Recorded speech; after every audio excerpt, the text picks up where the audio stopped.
Tulau te malu tatou ka inga kua maupopo mai tēnei aheo, whainga tēnei talanoanga. Kia Ariana ma Tania, mole atu te hako hetai mo te whainga tēnei honotanga, te mata kupu, the economy of mana. Ki te tangata whenua, mole atu te hako hetai, ki te awanoa ke whai tēnei hono i tēnei atunuku, ki nā pihinehi, pahewhika, mo maoli, mole atu te whakahetai, mo te hako mālo, tēnei vai taimi, whaingata, tulo. Such an honour to be here, to kind of address this group. I just wanted to thank Ariana for the opportunity. When I asked her, what do you want me to talk about, Ari? Okay, you know, I've been out of the economic development space for a little while now, and she gave me 3 topics that she wanted me to address. The first one was the importance of small to medium enterprises, especially during and after an economic shock, which you're all in the middle of. The second thing that she wanted me to reflect on, partly because I think of some of the work I've done over the past few years, is what are the challenges to try to win a contract, you know? What are those challenges, practical challenges, and what are some of the practical things that are being done? And then to also reflect on what could be some key changes that could be contemplated to maybe try and accelerate change. You know, I looked at the speakers that were in the group and I thought to myself, man, there's a lot of real crunchy stuff that's going to be shared, that's already been shared, and that's going to come through.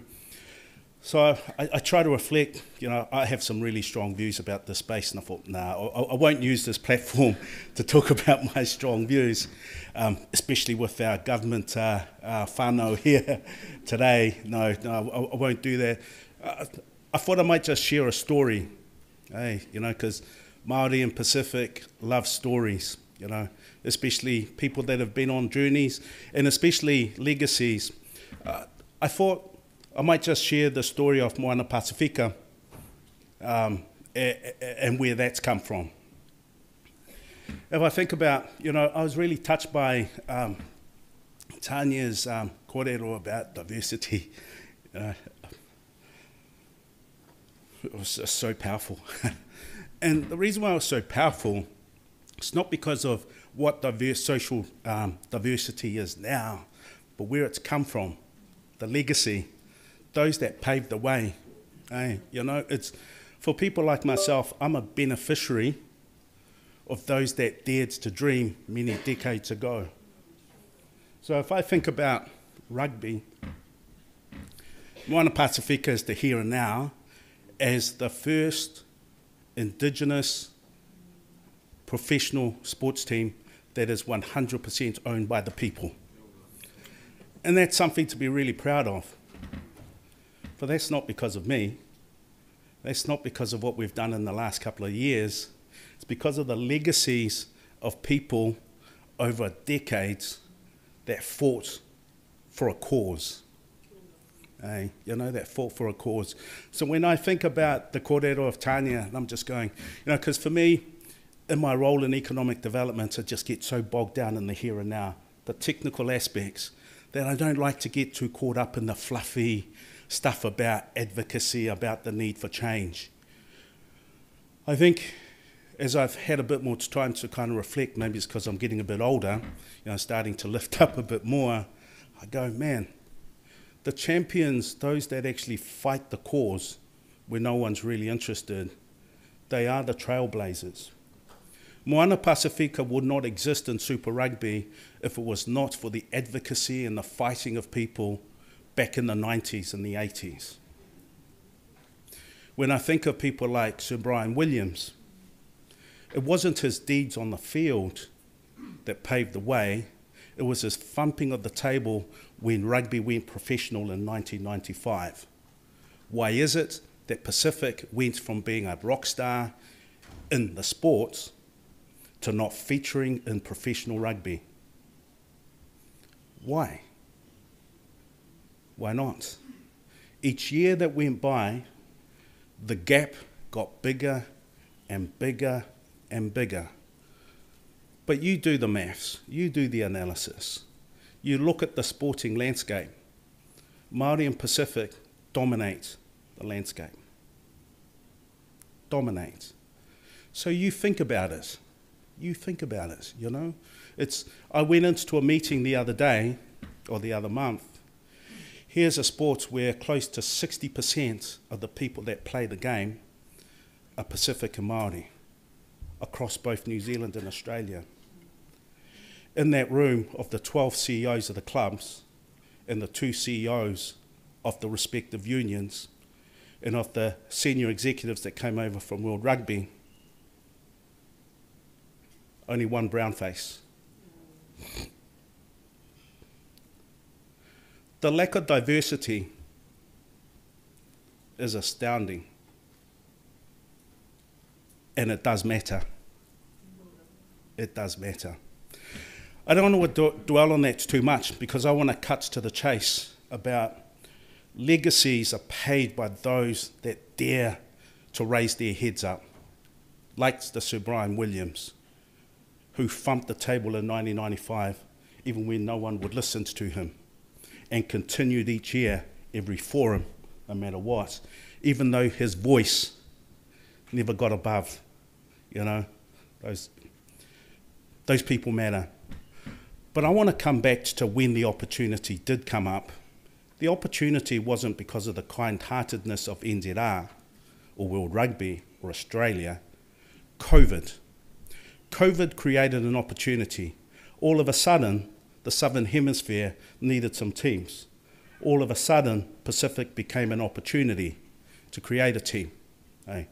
And all of a sudden, the voices of the people, which are the fans, the consumers, says, we want Pacific. We want to see a Pacific team. 75% of the surveys, the consumer says, if we're dominated by Pacific players, we stand off the back of Pacific, we want to see a Pacific team. 75%. The voice of the consumer is very powerful. Eh? It wasn't the kind-heartedness of the unions. It wasn't the voices of the broadcasters who fund rugby. It was the voices of the people being enabled to come through, and a disruptor like COVID that created disruption, that created an opening. And I only call it an opening because there was no red carpet rolled out. Hey. I want to tell this because I compare NZR to the government. And this is where the comparison begins now. NZR, well-intentioned, created a process. They created a process in 2020. Orthodox procurement process, went out to the market, invited tenders. Who does that when you're trying to forge a partnership with Pacific? Hey, who runs an orthodox process? An orthodox procurement process means things like money, things like established relationships with the establishment, the networks, they come to the fore. I got introduced to this in June 2020, and I looked at this, and I just thought, fuck, this is just pathetic. You know, this is just the most stupid thing I've ever seen. Why? Not because I don't respect procurement processes, but you go back and you read what people are passionate about. People don't want to see a Pacific veneer. They don't want to see a veneer piece of flooring. If people say they want a solid piece of timber flooring, you give them a solid piece of timber flooring. You don't give them a veneer. Hey, that's what they want. Procurement processes have a habit in the hands of the wrong people of bringing something that is not authentic. Hey. So what did we do? We didn't participate in the procurement process. I said to our team, let's work on what a Pacific team could look like. Let's develop a model that could really embrace all that is Pacific and that ultimately will be a vehicle for the people. As Ariana kind of talked, I was privileged enough to have spent a bit of time in the Māori economy, you know. Luckily I came out alive. I was still in one piece when I came out. But man, I came out, geez, I'd learnt a lot. I went in there, thought I knew a lot, and I came out, I knew even more. I'm so grateful to my Māori family that they let me come out alive. But forever grateful. The thing that I learnt in the Māori economy is there are some indigenous models that have evolved over time that I kindly uplifted and tried to adopt into MP. So, for example, just because you're in the private sector does not mean that you can't be owned by the people. Pacific people are not entrepreneurs in the context of money-making people. Their ways of operating is more akin to having a charitable trust, what I call beneficial owners, not dissimilar to the model that Māori use. The evolution of these types of models of like a charitable trust or a charitable company, they have the core characteristics from governance and management and operations that are more aligned to my people. So I said, we're not going to go down the model that you've prescribed. This is the model that will be truly authentic for Pacific. We will have a trust. The trust will be owned by the beneficiaries. The beneficiaries are the Pasifika people, both domiciled in Aotearoa and in the region. The accountability will be back to the beneficial owners. The holders of the asset will be the trust, and the trust will dictate who it assigns that assets to, which is the license to operationalise. To maintain that authenticity, you've got to try and hold it to be 100%. The introductions of investors dilute the power of the people. I'm not anti-capital, but I'm extremely pro-empowerment of the people. There is no maturity yet in the capital markets for the convergence of capital mechanisms with indigenous people. It will happen, but it's not ready yet. It's not ready yet. So the construction of the model that we put together for Moana Pasifika was foremost to give us authenticity with our people. The thing about Pacific people is just because we had the opportunity to bid or to get in there to try and negotiate doesn't mean that our people were going to follow us. Pacific people are very discerning. They're consumers in their own right. If you're going to try and use the Pacific name, if you're going to try and use Māori, or if you're going to try and use Tonga and Samoa, then you've got to demonstrate to us that you are truly going to represent our interest. So here you are, you're fighting to get a license or a partnership with NZR, but you're also trying to work to be authentic, to capture the hearts and minds of our people. Tough. Easiest way could have done this is put something in place that NZR would have loved. We would have been capitalised from day one.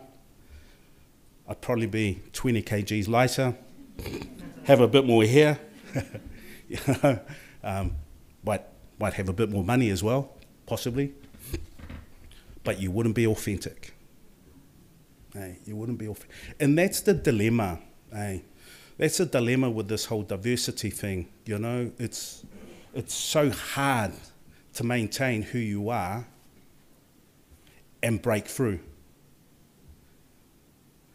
So if I unpack MP, I won't go through how we managed to get it, but we did. We got the license, but then you're not at the starting line relative to everyone else. You've got the license, you've got no investors, you've got people that are passionate about your cause, you've got those that believe, but you've got no money, but you're owned by the people. Not dissimilar to a lot of the people in this room. Not dissimilar to the SMEs, You find yourself at the starting line, you own your business, your family owns your business, but you've probably only got $1.50 in the bank account. People are passionate, and you're not too sure how you're going to pay your payroll, So we're on a similar journey. We're into year 2. The cause is really powerful. People believe. But the thing that I've observed with Moana Pasifika is not dissimilar to what you're going through, is there hasn't been that maturity in the mechanisms that enables you to access funding, to access the necessary skills and expertise that you need to do the job. So for me, I'm first and foremost a professional. I really love the competencies and the experience that I have from the corporate world. I've loved my experience in government, loved it. I learnt my industrial relations, negotiations, and how to do transformation programs in government. Learned how to establish and merge businesses in the private sector. So when I come into these types of things, there isn't the maturity yet in the mechanisms that need to be wrapped around supplier diversity businesses. It will happen. I have the full belief. Discovered this within MP. It will happen. Maturing of mechanisms in any market takes time. It doesn't happen overnight. There is no silver bullets, unfortunately, as I've discovered with MP. Or there is, but it involves an investor coming in, giving us the money that we need, but then you compromise the thing that we hold dearly, and that is the ownership by our people. That's the conundrum. So if you hold true to what's important for you, then you must accept that it's going to be a tough road. If you are going to be in the business world, such as Moana Pasifika, for us, we accept the adversity that comes in its entirety in the fact that we have to create new mechanisms that will give us the necessary revenue to be financially viable and competitive on the field. So what does that mean? When we go and deal with commercial partners, they say, love the passion, love the cause, but you haven't been around for more than 2 years, a year. We don't know if you're going to be around next year. But we love the passion, we love what you stand for. That's a commercial partner doing risk assessments. Risk keeps on coming up time and time again. Reason why I want to talk about risk is that we all have to address risk. Whether you're looking to win a contract, whether you're looking to get financing from a bank, that includes the bank of the family. Family goes, man, are you going to be around next week to repay my money? It's risk always comes up. So I think the reason why I want to dwell on this just a little bit is that there's no way of avoiding ways to mitigate risk to enable money and assistance to come in. You can't contract out of it, as I've found with MP, even with as strong a cause as we have, even though we are really attractive to a lot of people, the risks that are associated with Moana Pasifika, such that if we can't address it in a way that a commercial partner or even a community partner can see that we can manage that, they're not going to engage in a contract. So what does that mean for you? What does that mean in this procurement world? You can build a really strong proposition that can get you to the table. You can probably do something that will get you into a contract. But the issues around retaining your financial viability going forward so that it's not so volatile requires you to somehow address this issues of risk. That's what we're facing with. For us, there's no shortage of potential revenue sources that we have. But the thing that's kind of standing in the way for us is how can we satisfy them that we are going to be viable to continue trading next year and the year after and the year after that. So I think I just want to finish off my kōrero today by just saying, if there were 3 things that I advocate to each and every single one of you, including government, is first, let's accept that there is no silver bullet. If there's one thing that I really want you to take away from today, is there is no silver bullet. If you're going to be in the business world, irrespective of what sector, what sector it is, there is no silver bullet.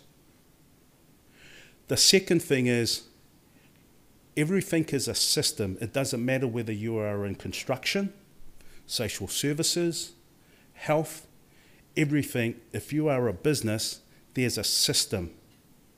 And that system that wraps around you, each component of that has a risk element to it.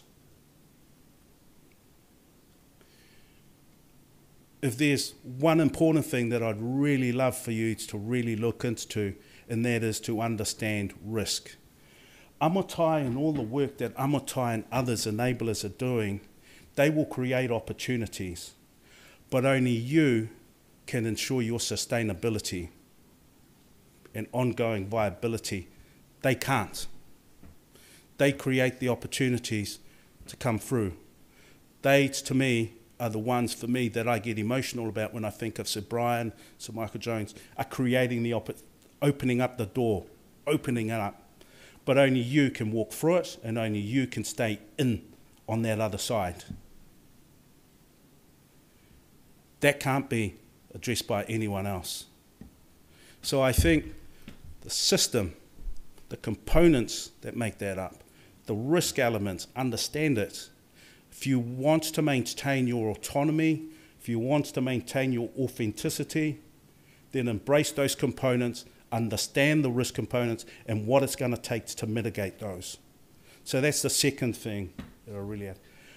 The third thing is that I think we've got to be far more sophisticated of when we think about achieving supply diversity.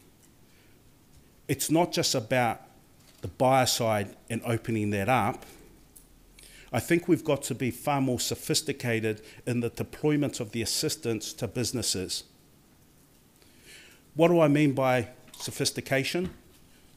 This is ultimately business. This is ultimately about risk. And this is ultimately about being able to mitigate those things. There is no shortage of people out there that offer services to help you. Let's lift the competencies of those enablers. Let's get things to a point where there is a minimum standard. I want to advocate that there should be some kind of a certification model put in place so that those that are in the enabling space in providing assistance to businesses, irrespective of what that is, they must be certified. They must be certified. They must meet minimum standards. They must be recognised by industry, so that if someone is coming to you to invite you into a tender and they see, oh, you've been assisted by it, it's got a stamp, recognised, bang. It means something, eh? Because you're continually getting hit, eh? You know, you go through a process and it's just repetitive. So I think there's got to be greater investment into the assistance, eh? At the grassroots level, practical for you. Those enablers, they must be certified. Industries must be involved in that certification process. Oh, I could talk all day on that stuff, but yeah, that's the bear my bonnet. I do not believe that we are sophisticated enough as a nation in the way that we provide assistance to SMEs. And if the government is truly serious about this, and if the government is really serious about, when I listen, about having more diversity, government understands the challenges at the individual businesses. Government understands risk. Then the government's got to front up, provide the funding, but lift the capability of the people that are in that helping space. Otherwise, you're just wasting your time. And what do I mean by wasting your time? These guys will get the good numbers for you coming in, but who's assessing your ongoing viability? They certainly won't. Thank you.